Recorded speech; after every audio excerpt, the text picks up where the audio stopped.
What's up, everybody? Superworks fan here for Mustang Weekly Update number 60 on this Friday.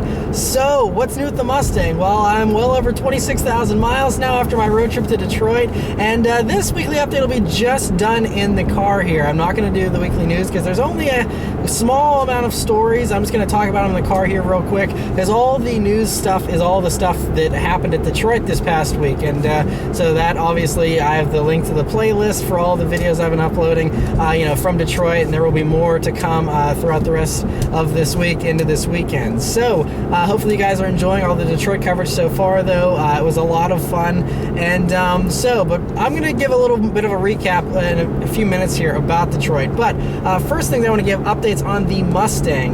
The first is I want to address something. My buddy Mike from the Street Speed 717 channel, he posted up a video about his 2016 goals, and one of his goals is he wanted to collab with more YouTubers, including collabing with me again. It was really awesome and fun to hang out with him and Hershey, and I definitely want to do more collabs with him this year as well. It's going to be, he's a really cool guy, and it'll be great to hang out more. So, but in his video, he did some speculating and said how he, knows I'm looking for a new car and all this kind of stuff, which, I have been looking around at cars, and, if you watch, like he did, he, watched the video where I say the 10 things I hate about my Mustang, and one of them was the depreciation, and my worries about long-term reliability, and that's how I think he came up with the idea that Matt's probably not going to keep his EcoBoost forever, which is true. I won't keep this car forever, I don't think, but I have no plans currently to get rid of it. I'm not actively working on deals to get rid of this car or anything. I still really love this car, and if I were to get a different car, it would just be this identical car with the GT instead, the V8 instead, because I love this car, I love this color, I love everything about this, except for that engine, which has still given me a few little worries, but, it's been reliable. It hasn't, failed me. I went to Detroit and back. I also did another filming trip just for the day last week. I went up to Ohio and back. So this thing's been getting the miles hammered on it, and it's still very reliable, still running very well here, and it's very cold as well, and it's been handling the snow really well with these snow tires that I just put on last week as well. So the car is really great, and I don't want to give up on it yet, and I think it still has a lot of potential, and I think that some future mods will help with some of the things that I am currently a little hesitant about, because I'm still paranoid about the boost tubes blowing off, and creating a boost leak. They've been hanging on, though. I've been checking them every so often, and they're hanging on. There has been 2 instances in the past month or 2 where I've gone full throttle and it's gone rich for a split second again, and I went and checked under the hood and all the hoses were okay. So I'm not totally sure what's up with that, but I'm not going to let it worry me too much, because you got to enjoy the car, and it hasn't given me any real reasons to doubt it or be concerned. So everything's good with the car, and I just want to hang on to it. And another thing is there's a new development as far as mods go, and I can't say anything yet, but there are mods coming. But I think that the mods that are coming eventually will definitely make this car even more fun than it already is, and I'm very excited for them. So another reason why I'm all excited this week, I'm really pumped up this week, is I just got a new press car, the 2015 Lexus RC350 F Sport all-wheel drive. Just got dropped off in my driveway, and I'll have it for a week, so definitely let me know. I posted on Instagram about it as well. If you have any questions about that car in particular that you'd like to hear addressed, or things you want me to talk about in particular, let me know, and that way I'll be able to talk about them. But so this will probably be my last time driving this car here for the next week, because I'll just be driving the Lexus, and that'll be giving the Mustang a nice little break here. But yeah, so that's it as far as all the Mustang updates go. But as far as Detroit goes, quick little recap on Detroit and my thoughts about it. It was fun. It's always great. I was able to, I ran into Matt Farah, was able to talk with him. I also met the guy that runs DT Rockstar channel, and also Parker from Vehicle Virgins, and also the person that does Redline Reviews. I was able to meet all of them, and that was really cool. Also, it's just great to be around all these executives from all these car companies and seeing all the awesome cars, of course. Speaking of awesome cars, though, aside from the Buick Coupe concept, the Avista and that, and the Lexus LC500 and stuff like that, there's a few cool cars that were really awesome. That Lexus, I think, was my favorite of the show.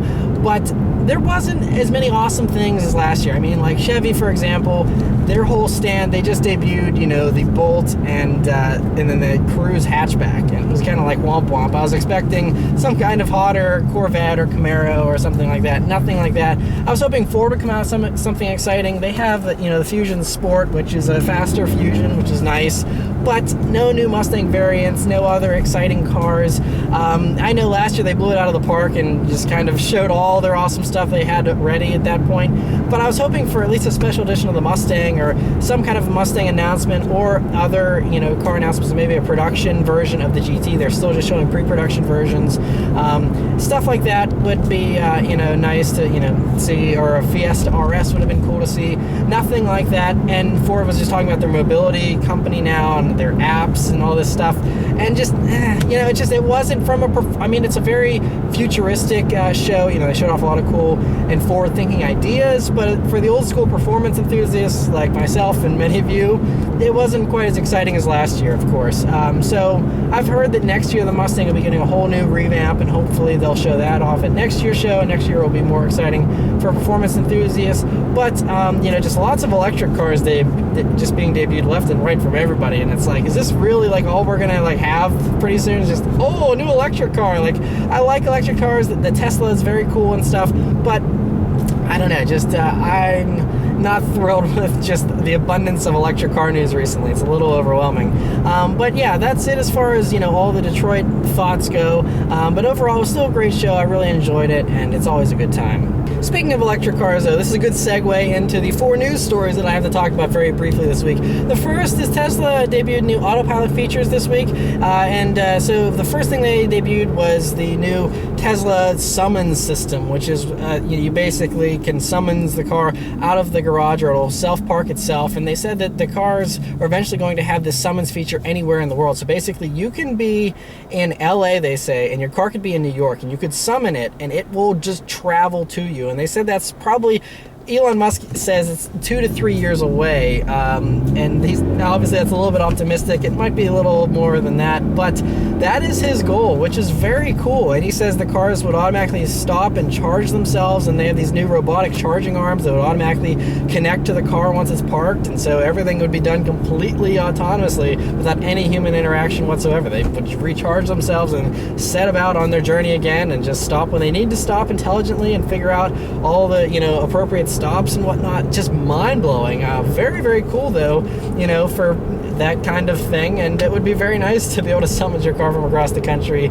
You fly out to California and you hit a button and your Tesla starts driving while you're flying, and then by the time you get to LA, your car will be showing up a few hours later. That would be super cool, so we'll have to see, how that actually develops, but very cool to see that. And then the other 3 stories about good old-fashioned performance vehicles, the good type of news. And the first is that Aston Martin has teased their new 5.2-liter V12 twin-turbo engine that they're going to be having that's co-developed by Mercedes-AMG. And so we also just saw some spy shots, the first spy shots of a mostly uncamouflaged Aston Martin DB11, which is going to be the new successor to the DB9. And as you can see from the spy photos, it looks a lot like the DB10, this car from Spectre, the James Bond movie, and looks spectacular. I mean, the back end looks very similar, except it has a spoiler like the DB10 did not have. The headlights look a little bit bigger than the DB10, but that's to be expected for a production vehicle, and but it has the same silhouette, all the same great looks. I was amazed just how much it looks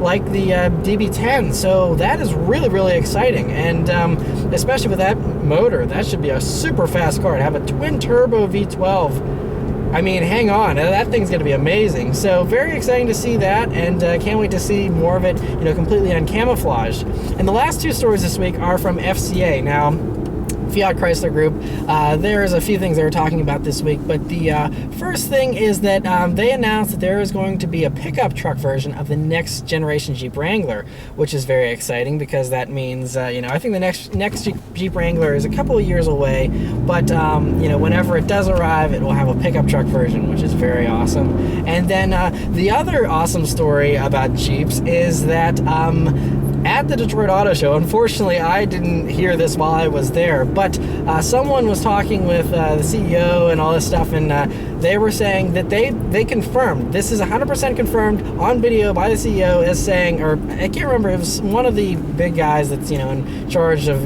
product development and management and whatnot. They confirmed a Hellcat Jeep Grand Cherokee that will be arriving before 2018. So sometime in 2017, a Hellcat version of the Jeep Grand Cherokee is going to show up, which is awesome. Now, it might not be called a Hellcat. It might be called, like the Trackhawk is what we've been hearing, because that name was copyrighted. But something along those lines, which is very exciting. Just a 707 horsepower Jeep sounds flipping awesome, and that's very exciting. So maybe that'll be showing up at next year's Detroit Auto Show. Who knows? But yeah, so very exciting to hear all that. But yeah, that's it for all the other news stories. Like I said, definitely be sure, please go watch the playlist of Detroit videos for all the awesome cars that were debuted at Detroit. And yeah, so anyway, that's it for the whole weekly update here. So I will just send it over to the clip of me doing the acceleration. Alrighty, so I'll leave you guys with a nice little acceleration here, like I always do. I don't have too much room. And yep, that's it for that. So anyway, too much traffic, and of course these snow tires just do not like gripping with this much power. But yeah, anyway, thank you guys very much for watching, and I'll see you next week. Take care.